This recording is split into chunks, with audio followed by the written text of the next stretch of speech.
Hi, this is a little information guide on how to use Teams for your son or daughter's remote learning. I'll just share my screen with you so you can see a Teams page. So the first thing I would do is make sure that you know your son or daughter's timetable for the day and which lessons they're required to be in. They need to log into Teams. So the best way of doing this is going onto your web browser. So here I've just used Google. So type Teams into Google and press login. All you need to do is get your son or daughter to press sign in and put their school email address with their school password. So the one they usually use in school, so they should know it. Once you've pressed logged in, you should get a page that looks like this. So I'll just go through the different features. Activity feed just shows you the main notifications that you've had. So it mentions if assignments have been set, if comments have been given, if work has been shared, if meetings have been scheduled. It's a really useful place to go. Chat feature, they can talk to each other or they can talk to teachers. They can do that privately, but obviously all safely, or through a whole class, which is a better way of doing it. On Teams, you will see that there is a team for each class that your son or daughter will have.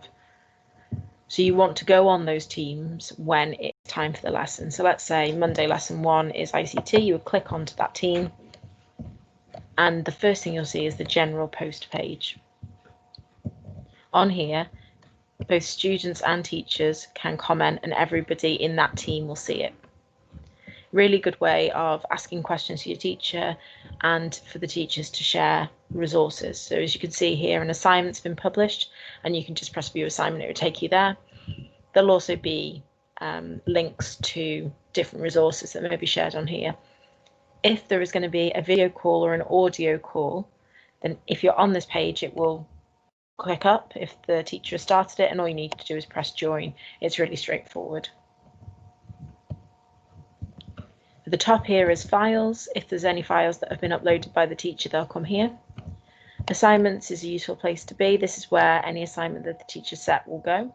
If it's assigned, it'll go here. If your son or daughter has already completed it, it will go in the completed section. I'll just show you what that looks like. So here you'll see on the assignment, it gives you the instructions and you can upload your work to the assignment. A really good feature of Teams is you don't have to excuse me, do the document beforehand. You can actually do it straight into Teams. If you click new file, you can use Word, PowerPoint or Excel. They're all included in Teams. You don't need to have them on your computer at home. So let's just call this trial.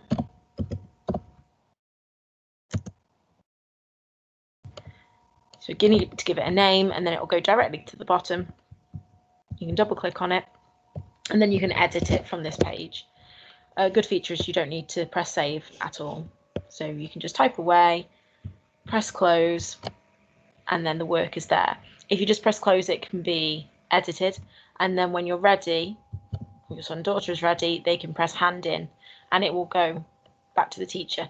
As you can see here, Mr. Holmes has left feedback as well. So feedback will be given, if appropriate, by the teacher. It's a really good system to use. If you want to look at all their assignments, if you go to the assignment, it won't just be that assignment for that specific team. All the assignments will be shown there.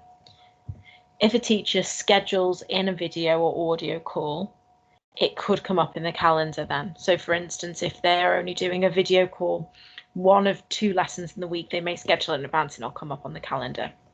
So that's a useful tool as well. Please get in touch with the school if there's anything you're not sure on.